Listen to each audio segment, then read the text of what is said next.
Hey guys, Ray from Haloview RV.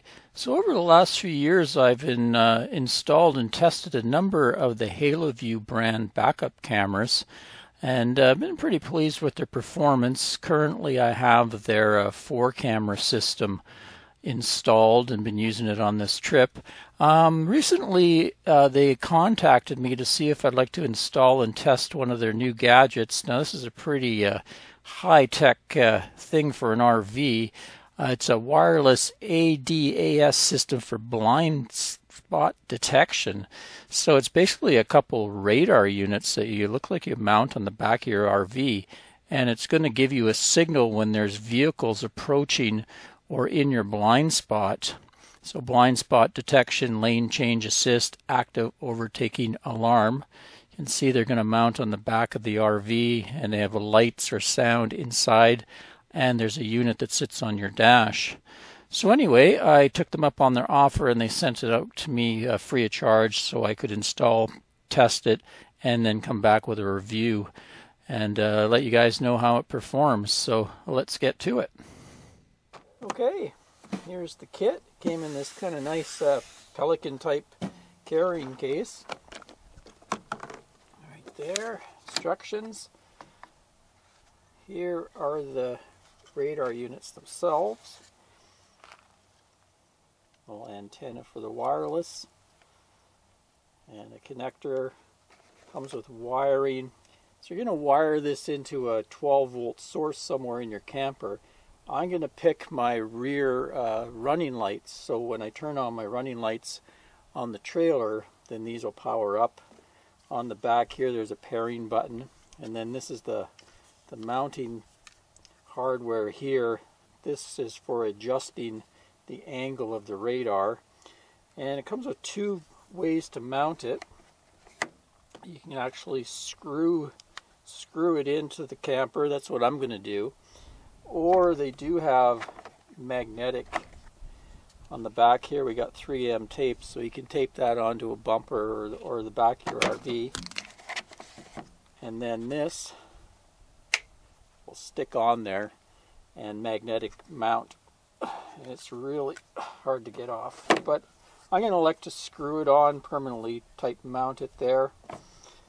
And in here we got a power supply for the actual unit itself. This is what sits on your dash, and it has a 3M thing, so you can put that on your dash and click it in place just like so.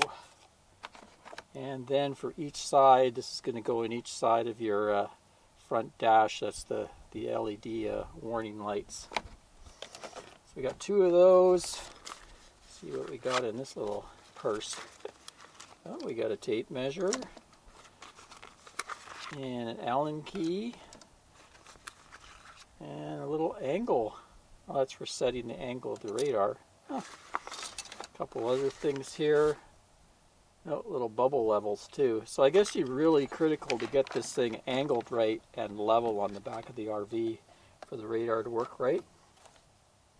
Looks to be about it. We got some more pieces in here.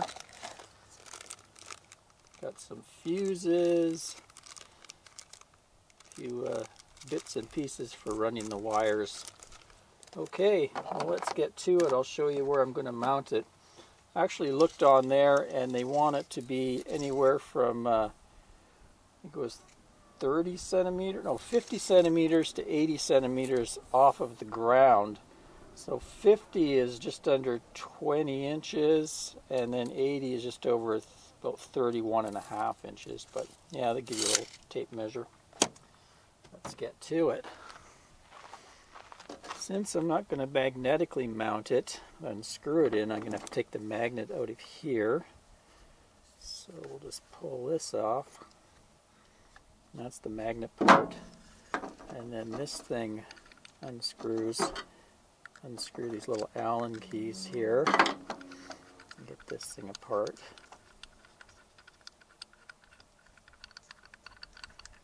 There we go.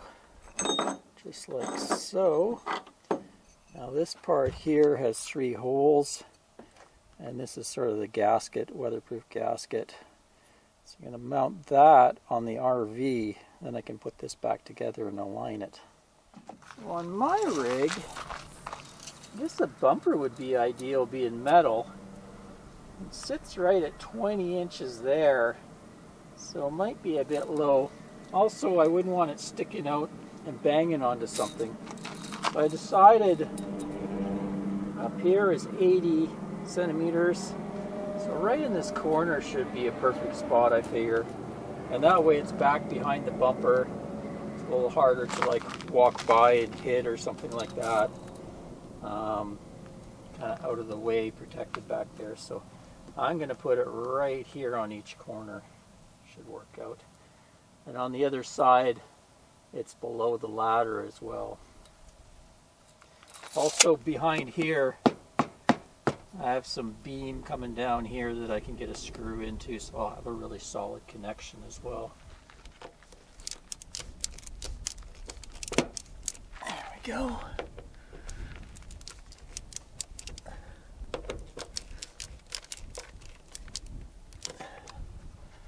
Oh, yeah. That's tight. I could walk on that. Now, this piece fits in there. Rubber piece. And this doodad fits in there. This goes back on top, like so.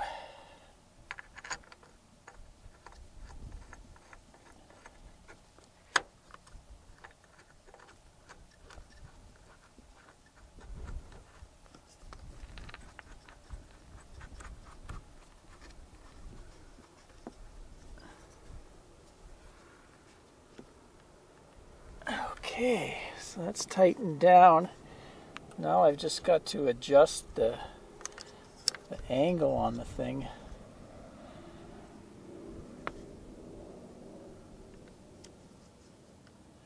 Show you that from above. So here we are, we gave you this little protractor here, and it actually fits right into those slots like that. And you want to make sure this line is straight with your rig, like the line of your rig. And then there's a little bubble level to make sure the radar is perfectly level. And then in here there's two Allen keys, and you just tighten them symmetrical, you know, tighten it a bit, tighten it a bit, tighten it a bit, so it gets a nice even tighten on it. So I have the rear tail light apart, and I wanted to figure out which wire was the marker light that would always be on. So on mine, actually, the ground return is the metal. So just put my negative on there, and then the green here is actually the marker light. I have it plugged in and turned on the front of the RV on the tow cable. So that's the marker light wire there. So I want to splice into that. That's actually for the brake and flasher light. See, like that. Anyway, I'm going to come up from below, and red is going to go to that green wire positive, and I'm going to go black to this. And I'm just personally going to solder this and then tape it up. Easiest way for me to do it. Probably just notch a little hole in the bottom there so the wire can run up, and then a little bit of silicone there to keep the water out. Well, that should do the job for now, at least while I'm testing it out. I think if I decide I really like this, then I'll probably run the lead down underneath, and I'll bring some 12 volts out to it. But this will get it operational anyway. There we go.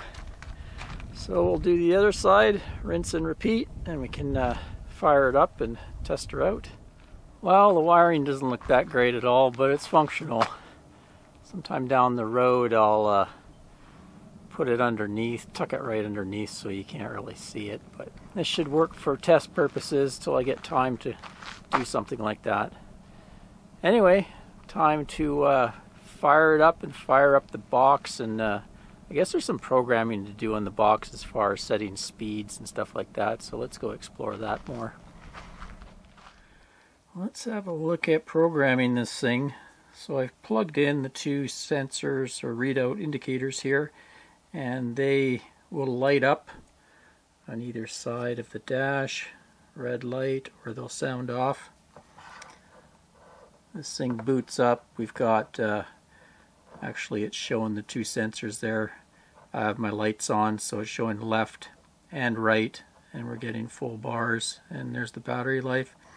Speed, current speed of the vehicle is 0. We're not moving right now. And it'll go off on an alert if something goes past at 6 miles an hour difference.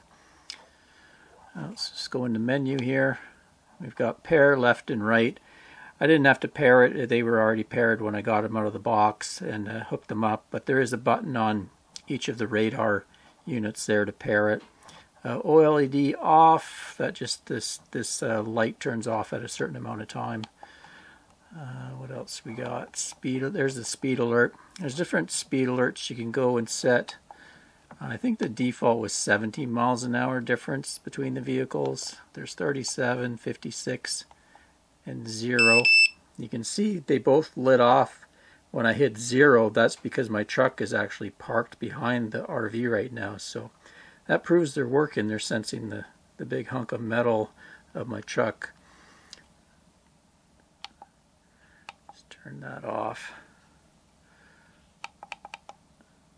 There we go. Okay.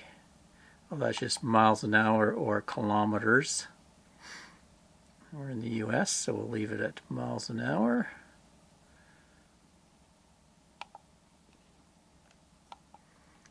And car, let's go into that menu there. It says car, and it shows RV1, RV2, RV3, truck 1, truck 2.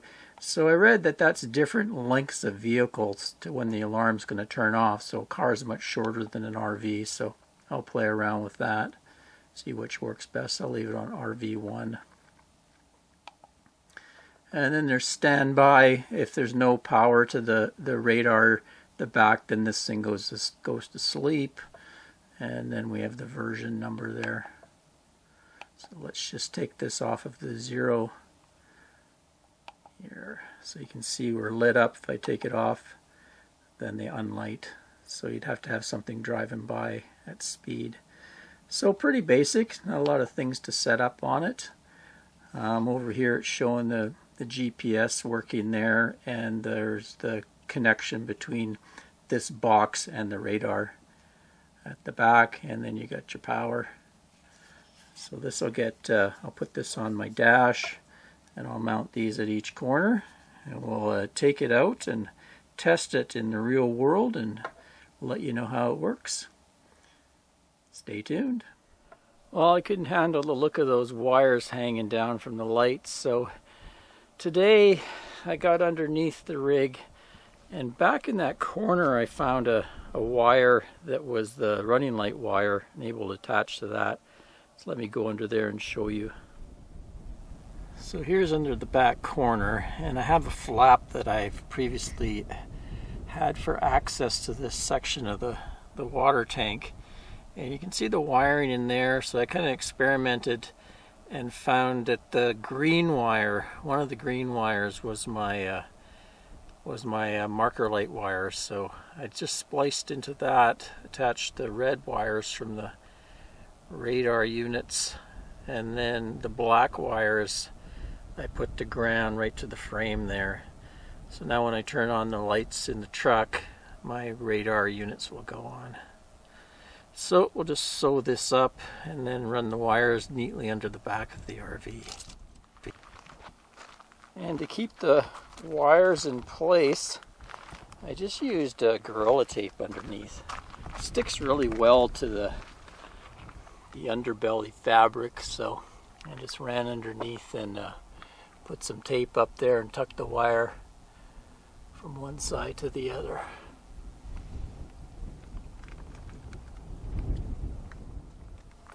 Okay, it looks much tidier like that. They also have battery packs you can get that are magnetic, so you could stick a battery pack on, say, the bumper and plug it in. But they have sort of a limited amount of charge to them. You have to keep recharging them, so I think this is a better way to go to hardwire it. So let me show you how I installed it into the truck. So I just stuck that to the dash, and then that slides in and out. I can take that out of the truck just by sliding it out of its bracket and unplugging the wires there. For over here, I stuck on the triangle just right there so I can see it out of my peripheral vision on that side. And then on this side, just because I have this strange post here, if I put it there I don't think I'd see it as well, so I just stuck it down there.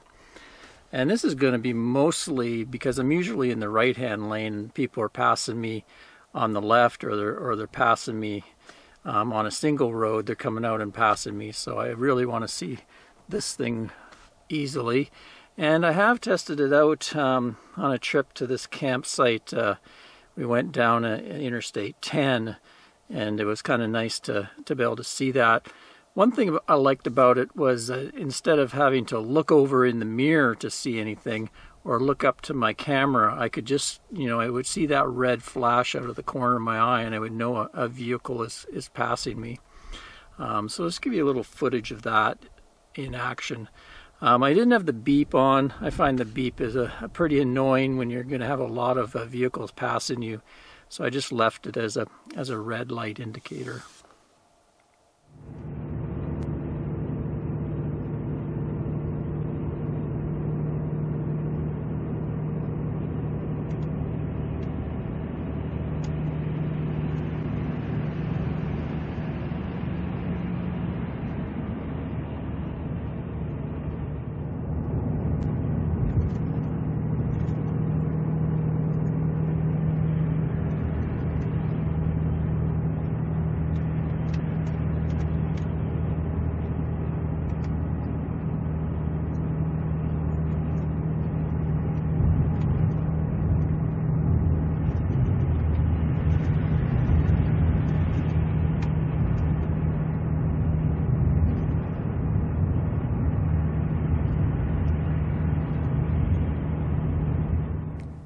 Well, that's the installation and a quick demo on how it works.